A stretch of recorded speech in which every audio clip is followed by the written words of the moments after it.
Hello, and welcome to Customs and Courtesies, the show that brings the history behind military customs to you. I am your host, Sergeant First Class Wellington Stirrup. In today's episode, I will be discussing the Battle of Vimy Ridge. So sit back as we embark on a journey back to one of the most pivotal moments in the First World War, the Battle of Vimy Ridge.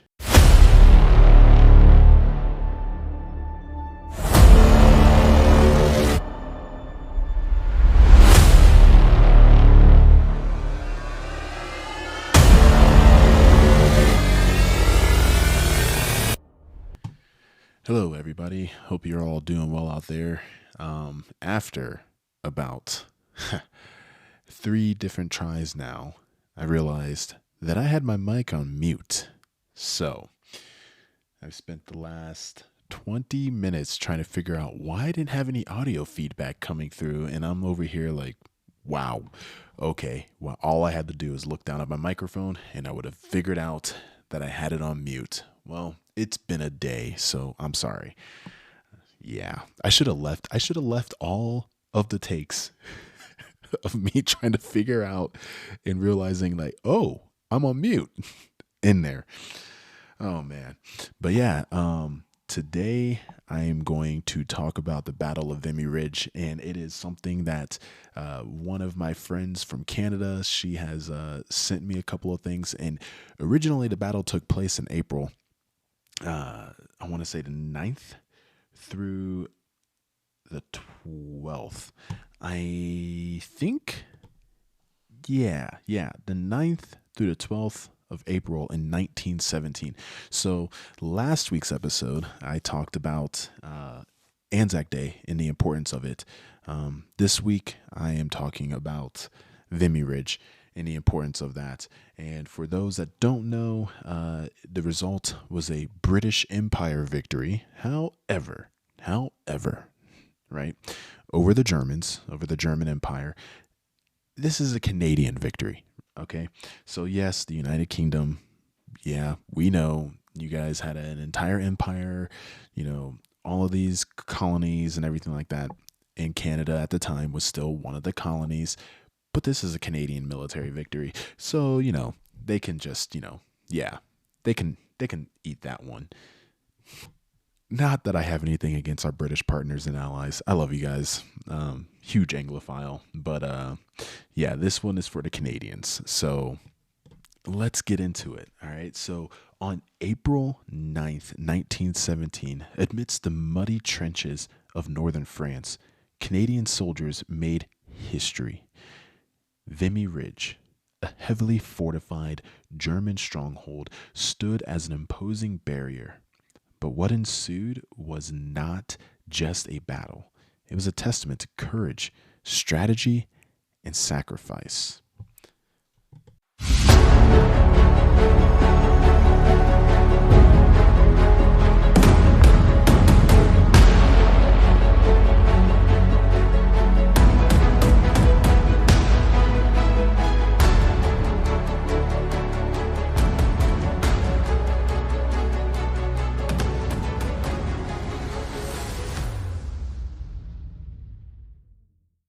To understand the significance of Vimy Ridge, we must first grasp its strategic importance. Perched atop a commanding height, it provided the Germans with a vantage point to observe and shell Allied positions for years. Numerous attempts by British and French forces to dislodge the enemy had ended in failure. Enter the Canadian Corps, a formidable force forged in the crucible of war. Under the leadership of General Sir Arthur Currie, they meticulously planned every aspect of the assault, from tunneling beneath enemy lines to the innovative use of artillery. Their preparation was meticulous. The morning of April 9th dawned with a creeping barrage, a curtain of artillery fire that advanced ahead of the infantry. Through sleet and shell fire. The Canadians advanced with a steely resolve. Despite facing fierce resistance and daunting terrain, they pressed forward. What followed was a tale of heroism etched in the annals of history. Battalions like the Princess Patricia's Canadian Light Infantry and the Royal Newfoundland Regiment fought with unmatched bravery. In a display of unity, soldiers from across Canada, representing diverse backgrounds and languages, fought as one. By April 12th, Vimy Ridge was firmly in Canadian hands. The victory came at a heavy cost. Over 10,000 Canadian casualties, including nearly 3,600 lives lost. Yet their sacrifice was not in vain. Vimy Ridge marked a turning point in the war, a symbol of Canadian nationhood and resilience. Beyond its military significance, Vimy Ridge holds a deeper legacy. It serves as a solemn reminder of the human toll of war and the enduring bonds of camaraderie forged amidst adversity. Today, the Vimy Memorial stands as a tribute to those who served and sacrificed. As we reflect on the Battle of Vimy Ridge, let us honor the courage and sacrifice of those who fought and fell. Their legacy inspires us to strive for a world where peace prevails and the echoes of war are but distant memories.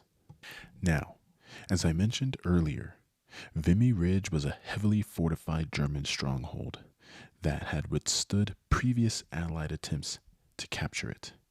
However, this was a turning point in the war for the Canadians. It kind of sealed a national identity.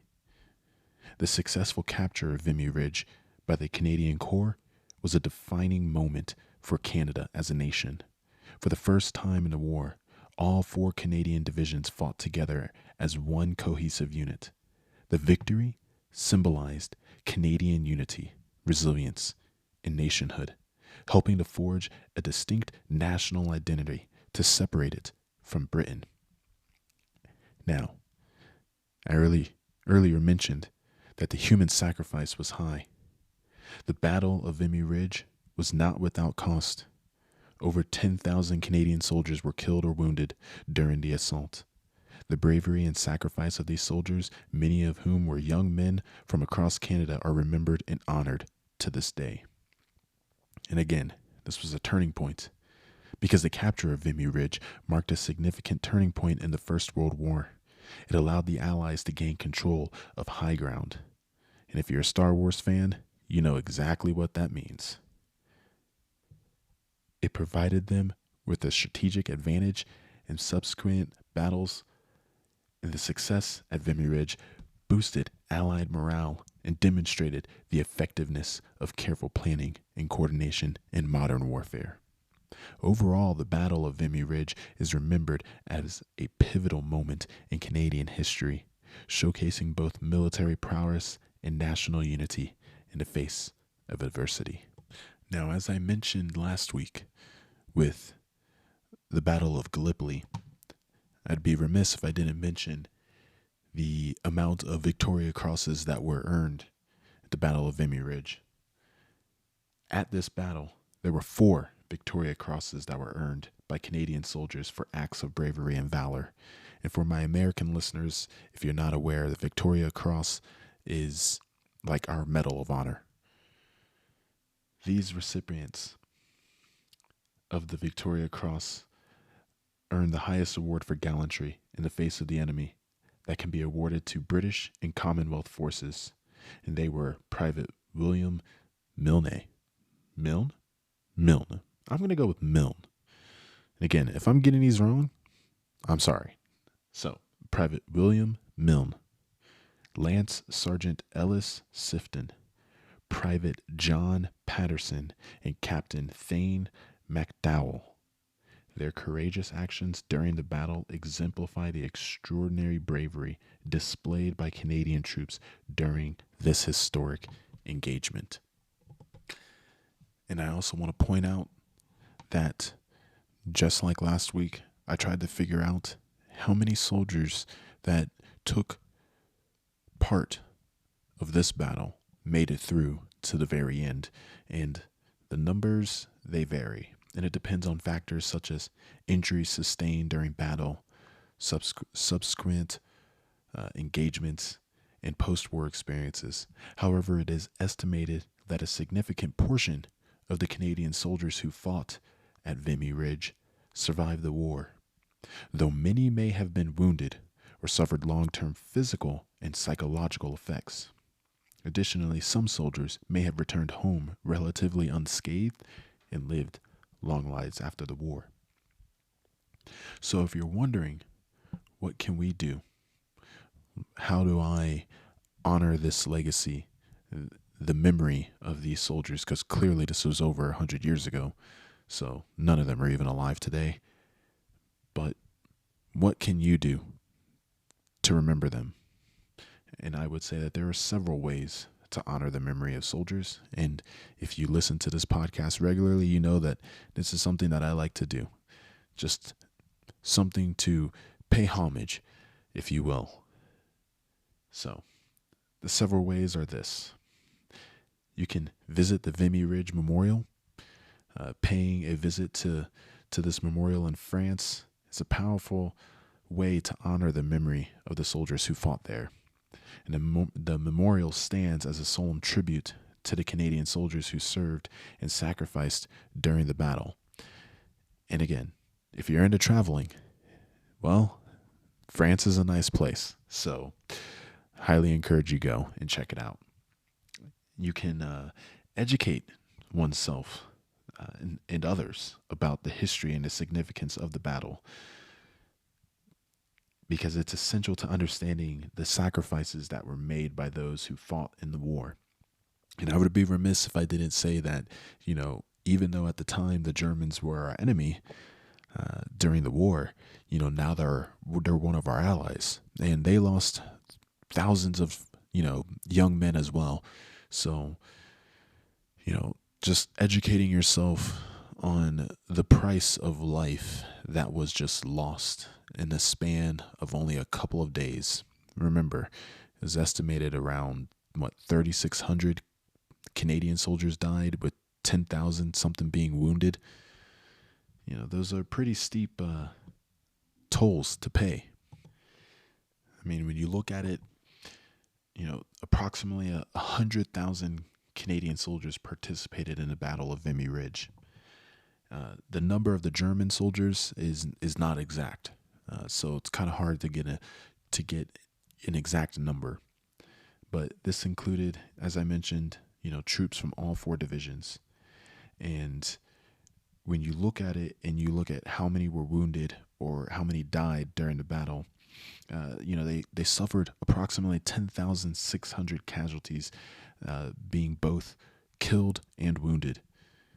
That's a significant toll, right? That is, if you look at it in percentage-wise, that's 10.6% of the soldiers who participated in the battle were either killed or wounded. That's pretty significant. By the time that 1917 came around, and the Canadian military. So the beginning, let me back up here. The beginning of the war, Canada's pre-war military was relatively small. A standing army of about 3,000 regular soldiers.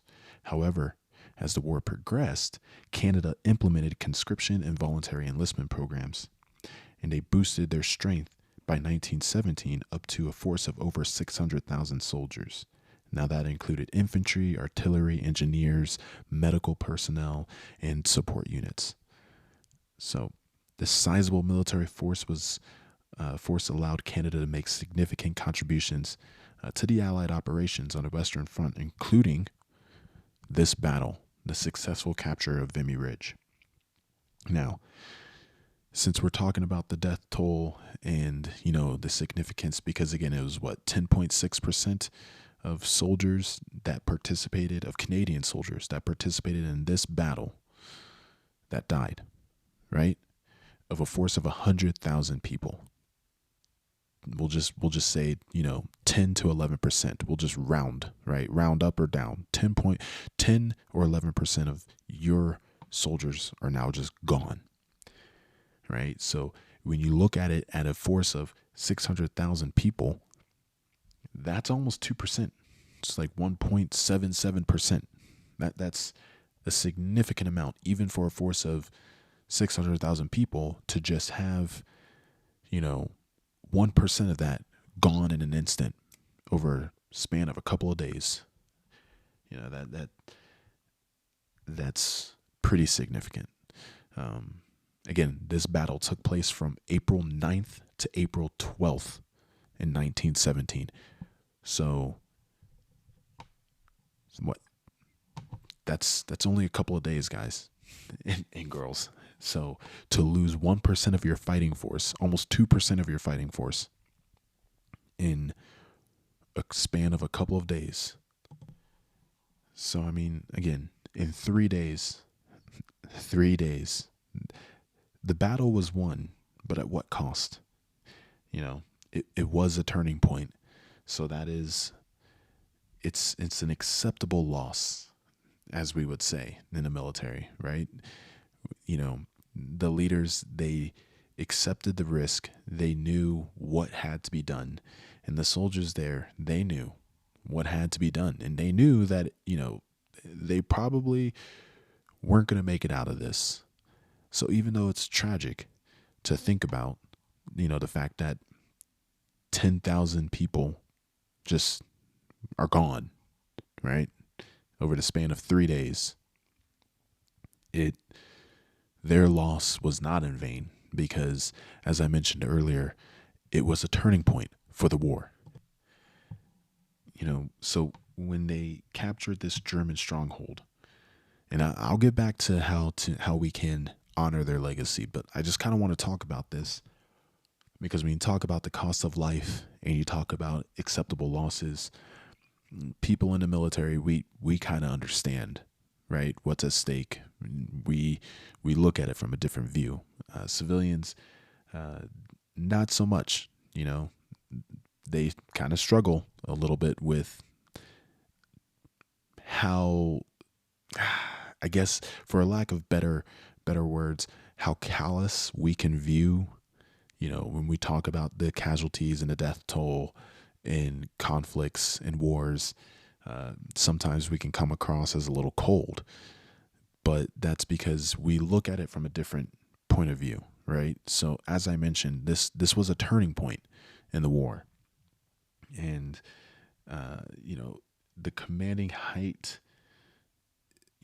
of all the attempts that the Allies attempts to capture it, its commanding height, the stronghold that the Germans held, again, it was on the high ground. So, it provided Germans with a vantage point to observe and shell Allied positions. So imagine, if you don't take this position, your forces are now down below and the Germans are up here just watching, right? So the enemy's watching you.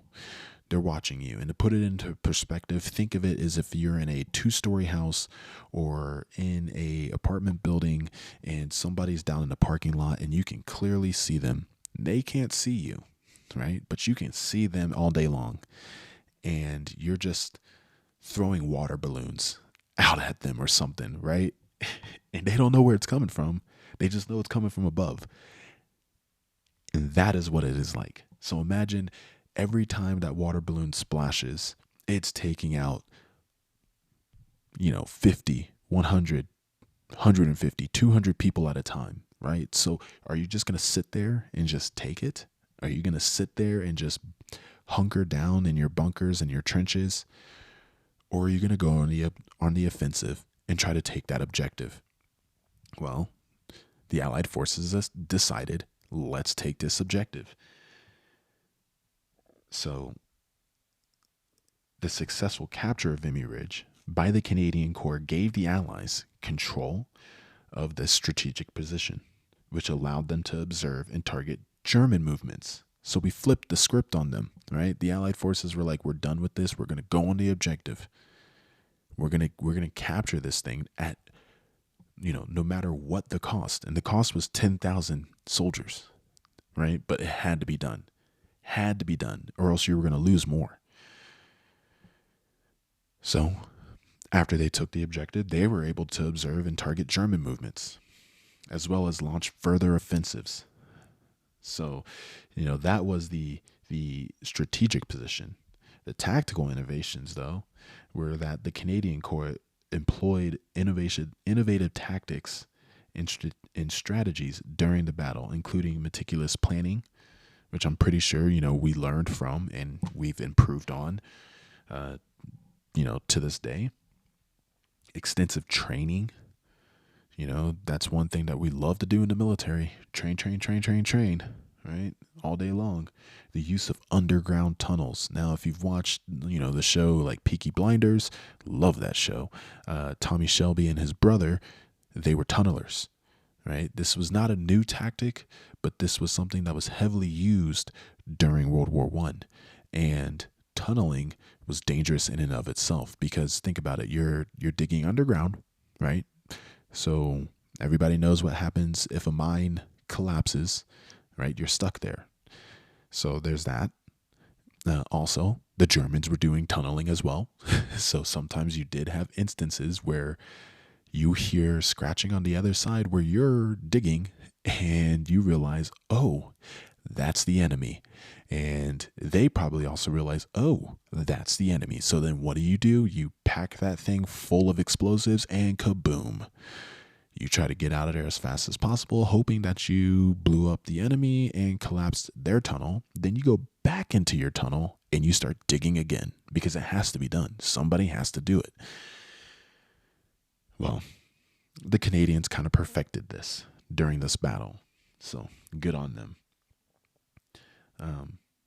And so when you look at it, these tactics, along with the careful coordination of infantry and artillery and engineering units, they demonstrate the effectiveness of modern combined arms warfare. And if you're in the military today, you've heard, combined arms. We study it. It is what we do, right? We've improved on all of this stuff. And as I mentioned above, this was a huge unity and identity boost for the Canadians. This put them on the map, right? The Canadians, they fought as a distinct nation with the larger British Empire. This put them on the map. This battle sealed their fate, right? It set them on a path to where they are today, right? So, and it was a morale boost. The victory at Vimy Ridge provided much needed morale boost for the entire Allied forces, who had suffered significant setbacks and high casualties in previous battles. And it demonstrated that Allies were capable of overcoming well-fortified enemy positions through careful planning, innovation, and determination. And the success of this meant that the Canadian Corps at Vimy Ridge garnered international recognition and admiration, and elevated Canada's standing on the world stage. Like I said, it put them on the map, and it solidified their reputation as a formidable military force. Now, if you know anything about the Canadian military today, they are still a formidable force. You don't want to piss off the nice people, right? So, yeah, getting back to how we can honor, the heroes here that took place in this battle, that took part in this battle. And, I talked about the educating yourself and others, right? Understanding sacrifices by those who fought in the war helps to ensure that their memory is not forgotten. You can participate in commemorative events and ceremonies that are held to honor the soldiers who fought there. So if you're a Canadian listener and you're not JC or any of my other friends from Egypt that are listening, and you're not a soldier, look around for events that are taking place during April 9th through 12th in Canada. or go to France, right? Visit the memorial. You can do that. And then you can reflect and remember and just take moments, right, to just reflect on the significance of Vimy Ridge and the sacrifices that were made by soldiers during the battle. Observing moments of silence or participating in remembrance activities can help ensure that the memory or that their memory lives on, right? So this can be a daily thing, a weekly thing, a yearly thing. I guess I missed monthly. You could do it a monthly thing, right? And it doesn't have to necessarily just be this battle. You could just take a second out of your day and just be like, take a deep breath in for a count of 4, just and just hold it and then just release it and just be like,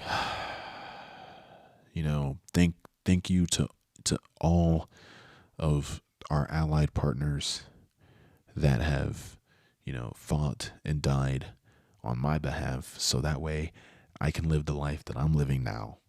There you go. There you go, right?